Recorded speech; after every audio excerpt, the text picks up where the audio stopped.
Katika siku 100 za serikali ya awamu ya 6 ya Jamhuri ya Muungano wa Tanzania inayoongozwa na Daktari Samia Suluhu Hassan kipindi cha pili, lakini serikali ya awamu ya 8 kipindi cha pili inayoongozwa na Daktari Hussein Ali Mwinyi imefanya mambo mengi kwa mkoa wetu wa Kaskazini Unguja katika sekta za elimu, miundombinu ya barabara, afya, maji safi na salama, pamoja na ujenzi wa uwezeshaji wananchi kiuchumi kwa upande wa mkoa wetu wa Kaskazini Unguja. Katika sekta ya miundombinu ya barabara, serikali ya awamu ya 8 na serikali ya awamu ya 6 vipindi vya pili katika siku 100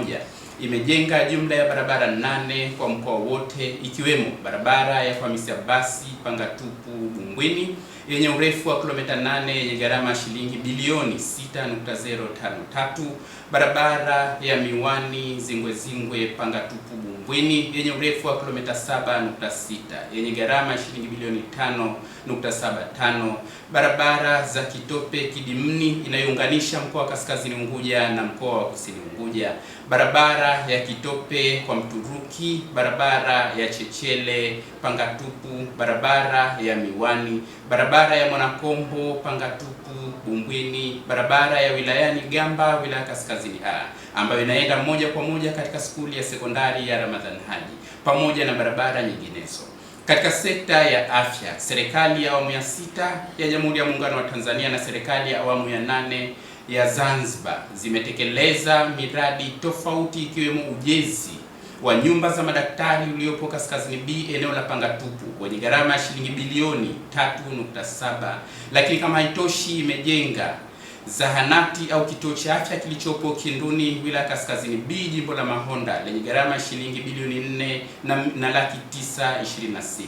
pamoja na mengineyo. Serikali imejenga skuli ya sekondari ya Dahalia iliyopo wilaya Kaskazini A katika jimbo la Mkwajuni, skuli ambayo ina gharama ya shilingi bilioni 11.02, skuli ambayo inategemewa kuchukua michipuo kwa wanafunzi wa mkoa wa Kaskazini Unguja. Hii inaongeza idadi ya skuli zitakazokuwa na wanafunzi wanaosoma kidato cha 5 na cha 6, yani advanced level, kufikia skuli 3, skuli ya Mahonda, skuli ya Mkwajuni na skuli yenyewe ya Gamba. Katika ujenzi wa miradi yote hii, kwa mfano, sekta ya miundombinu ya barabara inasaidia vipi wananchi wa mkoa wa Kaskazini Unguja? Cha kwanza, inasaidia kurahisisha usafiri na usafirishaji wa bidhaa na huduma kwa wale wananchi wanaokaa maeneo ya karibu, lakini hata wanaopita na ratiba zao za kawaida. Lakini kwa barabara ya Kitope Kidimni inayounganisha mkoa wa Kaskazini Unguja pamoja na mkoa wa Kusini, itakuwa ni barabara funganishi nzuri itakayosaidia mawasiliano mazuri baina ya mikoa miwili.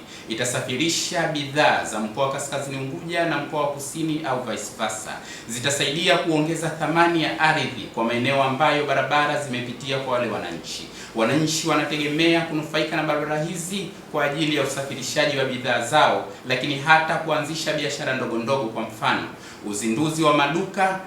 kwa wafanyabiashara wadogo wadogo ambayo yatawasaidia kukuza vipato vya awali na kufikia vipato vya kati. Kwa sekta ya afya, ujenzi wa nyumba hizi za wafanyakazi za hospitali ya Pangatupu zitasaidia wafanyakazi wa hospitali ile kupunguza masafa ya usafiri kutoka nyumbani kwenda hospitali. Itarahisishia wagonjwa kumfika daktari kwa haraka na kwa wakati, ili kusudi kuongeza ubora wa huduma katika hospitali hiyo. Lakini katika hospitali ya Tumbatu ambayo nayo imeingia katika miongoni mwa hospitali zilizojengwa siku 100 hizi, hospitali ile inaenda kurahisisha mazingira ya wagonjwa na wananchi wa Tumbatu kuvuka kutoka Tumbatu kwenda Kivunge. Badala yake, huduma zote za kitabibu za kibingwa na huduma elekezi zitapatikana katika kisiwa cha Tumbatu. Kwa hili, Chama cha Mapinduzi tunaendelea kuipongeza serikali zote mbili, serikali ya Jamhuri ya Muungano wa Tanzania inayoongozwa na Daktari Samia Suluhu Hassan